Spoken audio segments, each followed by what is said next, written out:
आज हम जीएसटी एवं कस्टम्स लॉ के अंतर्गत माल भेजना, डिस्पैचिंग ऑफ गुड्स, जहाजी आदेश प्राप्त करना, obtaining the shipping order, indent स्वीकार कर लेने और साख पत्र प्राप्त कर लेने पर निर्यातक उस ऑर्डर के माल को इकट्ठा करता है और इसे रवाना करने के लिए रवानगी बंदरगाह तक पहुंचाता है और किसी जहाज में बुक करता है। प्राय विदेशी व्यापार में ज़्यादातर माल की समुद्री मार्ग से भेजना सस्ता पड़ता है। माल को पैक करना और आगे भेजना, packing and forwarding of goods, जहाजी कंपनी माल को ले जाने का भाड़ा संबंधित माल के पैकेज के आकार और भार को देखकर निर्धारित करती है। अतः इस भाड़े में बचत करने के लिए निर्यातक को इस ढंग से पैकिंग करनी चाहिए कि छोटे छोटे पैकेट में ज़्यादा से ज़्यादा माल पैक किया जा सके।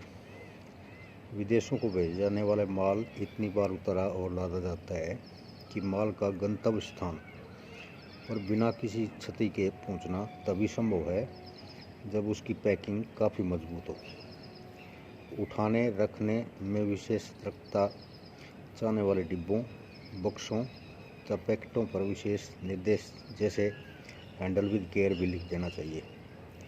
माल को ठीक प्रकार से पैक कर देने के बाद हर डिब्बे, बक्स, पैकेट, गांठ या बोरी पर आयातक का नाम, गंतव्य बंदरगाह का नाम आदि भी साफ साफ तथा बड़े बड़े शब्दों में लिखना अनिवार्य है। इन पैकेटों पर आयातक के निर्देश के अनुसार आवश्यक चिन्ह या मार्क्स जिसको बोलते हैं भी लगाना जरूरी है। पैकिंग और चिन्हांकन, पैकिंग एंड मार्किंग हो जाने पर माल को प्रेषण बंदरगाह, फॉरवर्डिंग पोर्ट तक पहुंचाने की कार्रवाई की जाती है। सीमा शुल्क की औपचारिकताएं, कस्टम फॉर्मेलिटीज, बंदरगाह पर माल पहुंच जाने के बाद निर्यातक या उसके एजेंट को सीमा शुल्क अधिकारियों से संपर्क करके निर्यात करने का आज्ञा पत्र, कस्टम एक्सपोर्ट पास प्राप्त करना पड़ता है।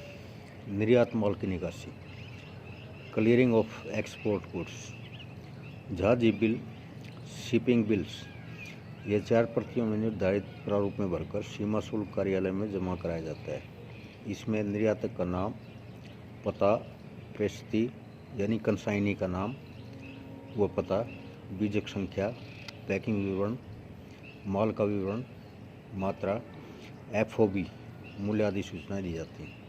सीमा शुल्क कार्यालय इन पर अपना क्रमांक, जिसे ढोका नंबर कहते हैं, डाल देते हैं। निर्यातक की घोषणा, डिक्लेरेशन ऑफ एक्सपोर्ट,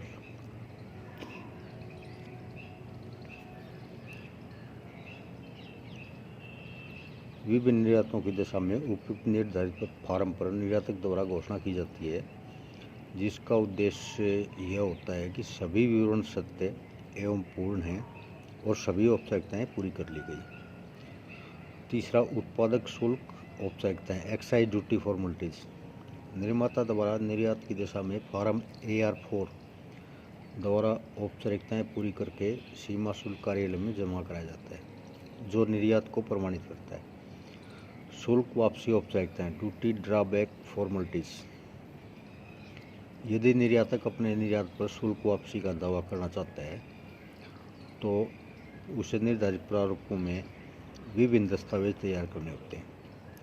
पाँचवां, विदेशी मुद्रा प्रबंधन, FEMA, 1999 के अंतर्गत गारंटीड रिसिप्ट GR जिसको बोलते हैं, अथवा स्टैट्यूटरी डिक्लेरेशन फॉर्म STF जिसको कहा जाता है कि औपचारिकताएं पूरी करनी होती हैं, जिसमें यह सुनिश्चित किया जा सके कि निर्यात बिक्री राशि भारत में उचित बैंकिंग माध्यम द्वारा प्राप्त हो जाएगी।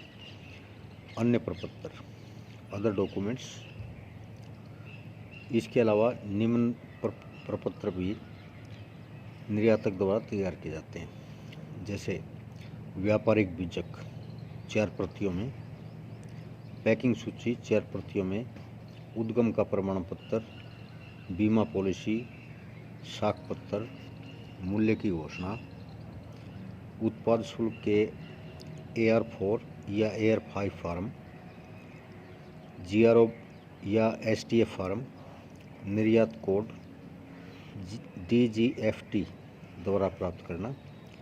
जब इन औपचारिकताओं को पूरा करके माल जहाज पर लाद दिया जाता है तब बिल ऑफ लेडिंग के रूप में स्वामित्व प्रपत्र निर्गमित किया जाता है। गोदी और बंदरगाह संबंधी कार्रवाई, डॉक एंड पोर्ट प्रोसीजर। सीमा शुल्क अधिकारियों से निपटने के बाद निर्यातक गोदी और बंदरगाह अधिकारी से संपर्क करता है, dock and port procedure officer. इसके लिए वह गोदी चालान, डॉक चालान की 2 प्रतियां भरता है तथा गोदी अधिकारियों के शुल्क या जिसको ड्यूज बोलते हैं विभाग से जहाजी बिल तथा एक आवेदन जमा करके गोदी शुल्क की राशि मालूम करता है। गोदी अधिकारी जहाजी बिल, शिपिंग बिल की दूसरी प्रति अपने पास रखकर शेष प्रपत्र निर्यातक को वापस कर देता है। साथ ही निर्यातक को अपना माल बंदरगाह में ले जाने का आदेश, कार्टिंग ऑर्डर दे दिया जाता है। माल का प्रवेश, एंट्री ऑफ गुड्स। बंदरगाह पर गोदी अधिकारियों की अनुमति लेकर अब निर्यातक माल को बंदरगाह में प्रवेश कराता है। बंदरगाह से संबंधित व्यापार मंडल या चैम्बर का कोई अधिकारी माल व उनके पैकेजों का निरीक्षण करके निर्यातक को उसका एक मापन प्रमाण पत्र, मेजरमेंट सर्टिफिकेट जारी कर देता है। जहाजी कंपनी माल के परिवहन का भाड़ा तय करते समय इसी प्रमाण पत्र का सहारा लेती है। कप्तान की रसीद प्राप्त करना, ऑब्टेनिंग मेट्स रिसिप्ट। जैसे ही तय किया गया जहाज बंदरगाह पर माल उठाने के लिए तैयार हो जाता है, निर्यातक का माल स्टीमरों के द्वारा जहाज पर पहुंचा दिया जाता है। माल को जहाज पर लादते समय सीमा शुल्क विभाग के अधिकारी भी वहां उपस्थित रहते हैं, जिससे यह देखा जा सके कि कहीं कोई गलत माल तो जहाज पर नहीं चढ़ाया जा रहा। माल को जहाज पर चढ़ाने से पहले निर्यातक जहाज के कप्तान या उसके सहायक को, जिसे मेट कहते हैं, जहाजी आदेश, शिपिंग ऑर्डर तथा जहाजी बिल, शिपिंग बिल दोनों दे देता है। जहाज का कप्तान उसका मेट संबंधित माल को इन दस्तावेजों से मिलाकर तथा उनकी पैकिंग आदि की जांच करके माल की प्राप्ति की रसीद बना देता है। उसे जहाजी कप्तान की रसीद, मेट ऑफ रिसिप्ट कहते हैं। जहाजी बिल्टी प्राप्त करना, ऑब्टेनिंग बिल ऑफ लेडिंग। माल को जहाज पर चढ़ाने तथा मेट की रसीद प्राप्त कर लेने के बाद निर्यातक जहाजी कंपनी में जाकर बिल ऑफ लेडिंग प्राप्त करता है। जहाजी कंपनी के अधिकारियों के हस्ताक्षर से युक्त यह जहाजी बिल्टी अब एक संविदा पत्र बन जाती है, जिसमें माल के परिवहन की शर्तों का वर्णन दिया रहता है। जहाजी बिल्टी पर हस्ताक्षर करते समय जहाजी कंपनी के निर्यातक को माल के परिवहन पर लगने वाले भाड़ों का एक बिल भी बनाकर देती है, जिसे भाड़ा बिल कहते हैं, यानी फ्राइट नोट कहते हैं इसे। Thank you.